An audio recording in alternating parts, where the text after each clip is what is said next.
आप रजिस्ट्रेशन वाले लिंक के ऊपर क्लिक करते हो, बिल्कुल एक ऐसा पेज आपके सामने सिस्टम पे ओपन हो जाएगा। नाउ फर्स्ट ऑफ ऑल आपने क्या करना है, यूजर लॉगिन के साथ में न्यू एप्लीकेंट और यहाँ पे जो रजिस्टर हियर लिखा है उसके ऊपर हमने क्लिक करना है। उसके बाद में applicant name, mobile number, email address और पासवर्ड डालने हैं। पासवर्ड डाल करके कंटिन्यू करना है। इसको मैं करके फिर फोन के ऊपर ओटीपी भी आएगा, तो ये प्रोसेस अभी मैं कर लेता हूँ। जैसे ही नेक्स्ट पे क्लिक करते हो कंफर्म पे, उस पर देखिए यहाँ पे ईमेल वेरिफिकेशन, एक ओटीपी आपके ईमेल पे चला गया। ईमेल पे वाला ओटीपी यहाँ पे डालोगे और वेरीफाई ओटीपी पे क्लिक करोगे। एक ओटीपी आपके फोन नंबर पे गया, फोन नंबर पर ओटीपी यहाँ पे डालोगे और वेरीफाई ओटीपी करोगे, देन सबमिट पे क्लिक करोगे। जैसे ही मतलब सबमिट पे क्लिक करोगे, रजिस्ट्रेशन सक्सेसफुल कर लिखा आएगा। Thank you for the registration, your account has been created successfully, please log in to fill the application form. अब जो आपने पासवर्ड रखा था और जो आपका मोबाइल नंबर है, ईमेल, दोनों के साथ लॉग इन करोगे। जब चाहो तब लॉग इन करो, जहाँ पे भी रोक दोगे वो पूरा डाटा सेव रहेगा। तो अभी हम इसको लॉग इन करके अपने फॉर्म को भरने का जो हमारा मेन प्रोसेस हो अभी स्टार्ट होने वाला है। जैसे ही लॉगिन करो, एक बिल्कुल एज इट इज पेज आपके सामने ओपन हो जाएगा, जिसमें सबसे पहले ईमेल आपका पहले से फिल रहेगा जो कि हम रजिस्ट्रेशन के टाइम लिखा था। मोबाइल नंबर वहाँ पे सेट रहेगा जो आपने डाला हुआ है। उसके बाद में एग्जाम यहाँ पे हमने 18 को सिलेक्ट कर लेना है। एप्लीकेंट का फुल नेम यहाँ पर डालना है। कैटेगरी यहाँ से आपने सेलेक्ट कर लेनी है, जनरल, ओबीसी, एससी, एसटी, जो भी आपकी कैटेगरी है। अगर आप बीसी एससी करते हो तो उसका भी सर्टिफिकेट आपको साथ में अपलोड करना पड़ेगा। आधार कार्ड का नंबर डालोगे, आप जेंडर डालोगे, मेल फीमेल। उसके बाद में अगर आप कोई भी अगर डिसेबल्ड कैटेगरी में आती हो या फिर डिफरेंशियली एबल्ड कैटेगरी में आते हो तो आप उसको येस नो करोगे। अगर आप फिजिकली फिट हो तो यहाँ पे नो करोगे। अदरवाइज अगर आपको कोई हैंडीकैप है, कोई ऐसी डिसेबिलिटी है तो आप इसको येस करोगे। और यहाँ पे सबसे इंपॉर्टेंट चीज़ यहाँ पे देखिए, इनरोलमेंट सर्टिफिकेट नंबर जो आपने डालना है, ये वो नंबर है जो कि जब आपने इनरोलमेंट करवाई थी आपको आईडी कार्ड मिला था, जो आपको प्रोविजनल सर्टिफिकेट मिला था, उसका जो इनरोलमेंट सर्टिफिकेट नंबर है वो नंबर यहाँ पर आपने डालना है। डेट ऑफ बर्थ डालना है, कैसे डालना है, डीडी, एमएम, वाईवाई में डालना है। और उसके बाद में यहाँ पे क्या करना है, state bar council enrol with, जिस भी स्टेट बार काउंसिल आप इनरोल हुए हो, इसके बाद इस डिटेल को मैं फिल करके फिर आपको आगे का प्रोसेस दिखा। डेट ऑफ बर्थ डालने के बाद यहाँ पे कैलेंडर ओपन हो जाता है, जिसमें से आप सिलेक्ट करते हो स्टेट बार काउंसिल, जो भी आपका बार काउंसिल का नाम जहाँ पे आपने इनरोल किया तो उसका नाम सिलेक्ट करोगे। कैंडिडेट टाइप आप फ्रेश लिखोगे और रिपीट वो लोग लिखेंगे जो लास्ट टाइम अपीयर हुए थे EIB 17 में, लेकिन उनका एग्जाम क्लियर नहीं हो पाया, वो रिपीट में करेंगे। और यहाँ पे अल्टरनेट मोबाइल नंबर में अपना कोई दूसरा मोबाइल नंबर यहाँ पे लिखोगे और उसके बाद में सेव एंड प्रोसीड पे क्लिक करोगे। जैसे ही सेव एंड प्रोसीड पे क्लिक करते हैं उसके बाद में आपके पास ऑप्शन है यहाँ पे मदर्स का नेम लिखना है, मदर्स नेम, फादर्स नेम। अगर आप लड़की हो, शादीशुदा हो तो आप अपना हस्बैंड का नेम भी लिख सकते हो। कॉरेस्पॉन्डेंस एड्रेस में आपने एग्जैक्ट अपना बिल्कुल सही सही पूरा एड्रेस लिखना है। और नियर रेलवे स्टेशन आपका नज़दीक जो लगता है उसका नाम लिखोगे, सिटी, स्टेट, पिन कोड लिखोगे। और परमानेंट भी अगर सेम है तो इसको आप यहाँ पे टिक कर दोगे तो ऑटोमेटिकली सारी की सारी डिटेल्स यहाँ पे आ जाएंगी। उसके बाद में आप एग्जाम डिटेल्स में अपने डालना है select choice of question paper language, जिस भी लैंग्वेज में आप क्वेश्चन पेपर चाहिए आपको वो लिखोगे। यहाँ पे इंग्लिश करेंगे। सिटी प्रेफरेंस में फर्स्ट नंबर एक पे आप जिस भी जगह पे जाते हो, जहाँ पे कुछ लिमिटेड ही यहाँ पे सेंटर्स आपको मिलते हैं, अगर आपके स्टेट में एक दो जगहों पे आपको देखने को मिलेगा जो आपके नज़दीक है, जहाँ पे आपकी पहली प्रेफरेंस, फॉर एग्जांपल मैं पंजाब से हूँ तो मैं यहाँ पे अमृतसर नंबर 1 प्रेफरेंस डालूंगा। सेकंड पे मैं यहाँ पे डाल सकता हूँ चंडीगढ़ डाल सकता हूँ, क्योंकि चंडीगढ़ हमारा कैपिटल है, तो चंडीगढ़ यहाँ पे जा सकते हैं क्योंकि ये मेरे किसी फ्रेंड का ही भर रहा हूँ। न्यू दिल्ली है, ओके, न्यू दिल्ली पे मैंने कर लिया। एंड इसके बाद सेव एंड प्रोसीड पे करेंगे और नेक्स्ट पेज पे चले जाएंगे। जैसे ही उसको सबमिट करते हैं, अब यहाँ पे एजुकेशन डिटेल्स आ जाती है, जहाँ पे बहुत सारे लोगों को यहाँ पे कन्फ्यूजन रहती है कि अब इसमें क्या किया जाए। देखिए, मैट्रिकुलेशन आपने सबसे पहले मैट्रिकुलेशन सेलेक्ट करना है, क्योंकि 10th से स्टार्ट होगा। 10th, +2, ग्रेजुएशन और LLB। अगर आपने 5 ईयर किया है तो 10th, +2 और 5 ईयर LLB आप सिलेक्ट करो।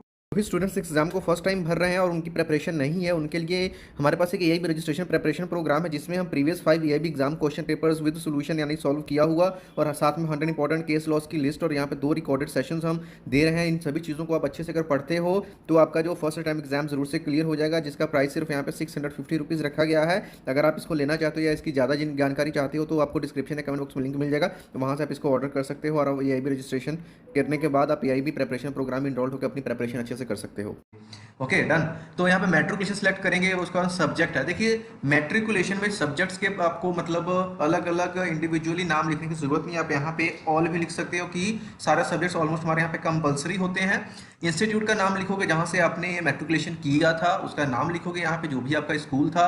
यूनिवर्सिटी और बोर्ड का नाम लिखोगे, जिस बोर्ड से आपने किया था, जिस साल में आपने पास किया था उसका ईयर सेलेक्ट करोगे। परसेंटेज कितने आए थे आप वो यहाँ पे डालोगे। और यहाँ पे क्या करोगे, आप उसका एक PDF है उसको स्कैन करके या मोबाइल से भी स्कैन कर सकते हो अगर आपके मोबाइल की क्लैरिटी अच्छी है तो, अदरवाइज किसी भी शॉप से स्कैन करवा लेना और स्कैन करवा के आप अपने सिस्टम में डाल लो, इसको आगे भी कहीं जरूरत पड़ती तो आपके काम आएगी। और यहाँ से आप PDF का फाइल अपलोड कर दोगे। उसी तरह से यहाँ पे इंटरमीडिएट वाले में आप क्या करोगे, इंटरमीडिएट और डिप्लोमा सेलेक्ट करोगे। उसके बाद में यहाँ पे इंस्टीट्यूट सारी डिटेल्स लिखोगे, सब्जेक्ट यहाँ पे अब क्या होता है कि प्लस 2 में जो अलग अलग सब्जेक्ट्स है, स्पेशल सब्जेक्ट्स रहते हैं, उनके आप यहाँ पे नाम लिखोगे, शॉर्ट में लिख सकते हो। फॉर इंग्लिश है तो ENG लिखोगे, हिंदी है तो HINDI लिख दोगे, मैथमेटिक्स तो MATH लिख दोगे, शॉर्ट्स में लिखोगे सब्जेक्ट्स, क्योंकि अलग अलग यहाँ पे प्लस 2 में सब्जेक्ट आ जाते हैं तो वो लिख दोगे।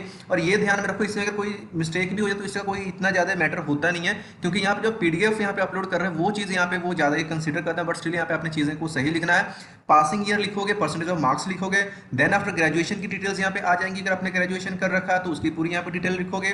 और उसके बाद में यहाँ पे आ जाता है LLB क्वालिफिकेशन। अब आपने 3 इयर्स किया तो 3 इयर्स को सिलेक्ट करोगे, अगर आपने 5 इयर्स किया है तो 5 इयर्स को सिलेक्ट करोगे, उसकी पूरी डिटेल दोगे। और यहाँ पे जो LLB की यहाँ पे जो मार्कशीट है वो आप यहाँ पे अपलोड करने वाले हो, लेकिन यहाँ पे देखिए सिर्फ 1 MB का ही फाइल यहाँ पे आप अपलोड कर सकते हो। इस चीज़ का आपने ध्यान में रखना है, तो ज़्यादा फाइल के साइजेस को लंबा ना करें आप। और उसके बाद में और यहाँ पे जो भी LLB का है, यहाँ पे जो लास्ट सेमेस्टर है सिर्फ आप उसका ही यहाँ पे अपलोड करना है आपने। और यहाँ पे जो लास्ट सेमेस्टर उसी का अपलोड करना है, चाहे LLB 3 इयर्स का है चाहे 5 इयर्स का है। अगर आप सोचेगो कि सभी के सभी सर्टिफिकेट को मैं स्कैन कर लूंगा और 1 MB से कम की फाइल बन जाएगी, तो ऐसा पॉसिबल ही नहीं है, वो साइज लंबा हो जाएगा। तो यहाँ पे आपने जो लास्ट सेमेस्टर है उसी का ही यहाँ पे स्कैन कॉपी अपने अपलोड करना है। जो भी यहाँ पे आपका जो भी यहाँ पे चाहे ग्रेजुएशन का भी डालोगे तो लास्ट में ही डालोगे। अदर क्वालिफिकेशन की जो यहाँ पे ऑप्शन आती है, अदर क्वालिफिकेशन उन लोगों के लिए है जिन्होंने ग्रेजुएशन के बाद मास्टर डिग्री भी कर रखी है पहले, उसके बाद लॉ किया, तो वो अपने मास्टर डिग्री की डिटेल यहाँ पे डाल सकते हैं। फॉर एग्जांपल किसी ने MBA कर रखा है तो यहाँ पे वो MBA लिखेगा, जहाँ से किया है पूरी डिटेल्स लिखेगा, उसकी भी यहाँ पे जो रिजल्ट की लास्ट सेमेस्टर की कॉपी रहेगी वो यहाँ पे वो अपलोड करेगा and then save and proceed करेगा। और यहाँ पे जिस चीज में ये रेड कलर का स्टार लगा हुआ है वो कंपल्सरी है यहाँ पे डालना। जैसे मैट्रिकुलेशन में है, इंटरमीडिएट डिप्लोमा यानी +2 भी हो सकता है, और जिस कुछ स्टेट्स में इसको इंटरमीडिएट बोलते हैं वो हो सकता है। ग्रेजुएशन की ऑप्शनल है, LLB कंपल्सरी, क्योंकि ग्रेजुएशन जरूरत नहीं है। जो 3 इयर्स वाले वो ग्रेजुएशन को खाली छोड़ेंगे, और जो 5 इयर्स वाले वो ग्रेजुएशन वाला सेक्शन खाली छोड़ देंगे, क्योंकि उनको ग्रेजुएशन करने की जरूरत ही नहीं पड़ती है, तो वो सीधा यहाँ पे आ जाएंगे। जिन्होंने 3 इयर्स किया वो ग्रेजुएशन की डिटेल डालेंगे। अगर इसके अलावा कोई क्वालिफिकेशन है तो अदर क्वालिफिकेशन पे क्लिक करेंगे एंड देन 7 प्रोसीड पे करेंगे सभी डॉक्यूमेंट्स को अपलोड करने के बाद, और हम नेक्स्ट पेज पे पहुंच जाएंगे। जैसे ही आप अपने एग्जाम की अपने जो भी आपके मार्कशीट की डिटेल्स आप अपलोड कर देते हो, सबमिट करते हो, एक ऐसा पेज आपके सामने आ जाता है। ऑलमोस्ट अभी हम काफ़ी नज़दीक पहुंच गए हैं, जिसमें आपने क्या करना है, एक आपने अपना पासपोर्ट साइज़ का फोटो अपलोड करना है, अगर है तो, या फिर सेल्फी लेकर के भी आप उसको अपलोड कर सकते हो। JPG और PNG फॉर्मेट में अलाउड है, 1 MB तक का साइज होना चाहिए। फिर सिग्नेचर आपने यहाँ पे अपलोड करना है, सिग्नेचर वाइट पेपर पे नॉर्मल ब्लू पेन से साइन करके उसको आप कट करके यहाँ पे अपलोड करोगे। उसके बाद में डिसेबिलिटी सर्टिफिकेट, कास्ट सर्टिफिकेट, जो जो चीज़ें आपने डाली होंगी उसकी ऑप्शन यहाँ पे मिल जाएगी। जैसे कि इस केस में डिसेबिलिटी का मैंने डाला था तो यहाँ पे मैं डिसेबिलिटी सर्टिफिकेट अपलोड कर दूंगा। और इनरोलमेंट सर्टिफिकेट में यहाँ पे जो आपको सर्टिफिकेट मिला था प्रोविजनल सर्टिफिकेट, उसकी यहाँ पे स्कैन कॉपी अपलोड करना है, उसको यहाँ से अपलोड कर देंगे। देन आफ्टर थोड़ा सा इसके नीचे आ जाएंगे, डिस्क्लेमर को एक्सेप्ट करेंगे, डिक्लेरेशन को एक्सेप्ट करेंगे और सबमिट करेंगे। उसके बाद का पेज आपको दिखाता हूँ। उसके साथ ही सारा काम कंप्लीट होता है और यहाँ पे नेक्स्ट पेज पे फीस पे करने की ऑप्शन आती है। 3500 रुपीज़ आपने पे करना है, दैट्स इट। यहाँ पे फीस का भी आपको क्लियर होगा कि 3500 यहाँ पे आपको फीस पे करनी है। पे नाउ के ऊपर क्लिक करेंगे, देखिए यहाँ पे लिखा है कि आफ्टर पेमेंट आप अपने एप्लीकेशन को एडिट नहीं कर सकते हो। तो यहाँ पे अगर कुछ भी अगर आपको डाउट है तो एक बार एडिट एप्लीकेशन करके दोबारा इसको चेक कर लें, तभी आप पेमेंट करें। अगर आप सेटिस्फाइड हो कि आपने जो चीज़ें भरी बिल्कुल सही है, देन आपने कन्फर्म के ऊपर क्लिक करना है। जैसे ही कन्फर्म करोगे एक नया विंडो आपके सामने यहाँ पे आ जाएगा। देखिए यहाँ पे अमाउंट आ गई है कि जिस तरीके से आपने यहाँ पे पेमेंट करनी है। तो अब यहाँ पे आपने अपनी क्या करनी है, कॉन्टैक्ट डिटेल्स यहाँ पे ऐड कर देनी है। जैसे ही पेमेंट कर दे तो आपकी एप्लीकेशन बिल्कुल इस तरीके से सामने आ जाएगी, इसमें एप्लीकेशन स्टेटस पेड आ जाएगा और यहाँ पे आपका काम खत्म है। अब आपको एडमिट कार्ड जब रिलीज होगा तब वेट करना है। लॉगिन करके आप सारी डेट्स इंपॉर्टेंट डेट्स चेक कर सकते हो, कोई नोटिफिकेशन आती है उसको चेक कर सकते हो। बाकी चैनल के साथ जुड़े हुए हो तो आपको कोई भी अपडेट आती है तो मैं अपडेट करता रहूँगा। और कोई डाउट है, क्वेश्चन है फॉर्म को भरने में तो पूछ लीजिए। बस फॉर्म आपने खुद से ही भरना है, किसी से भरवाना नहीं है, बहुत ही सिंपल और आसान है। मिलते हैं नेक्स्ट वीडियो, तब तक के लिए बाय।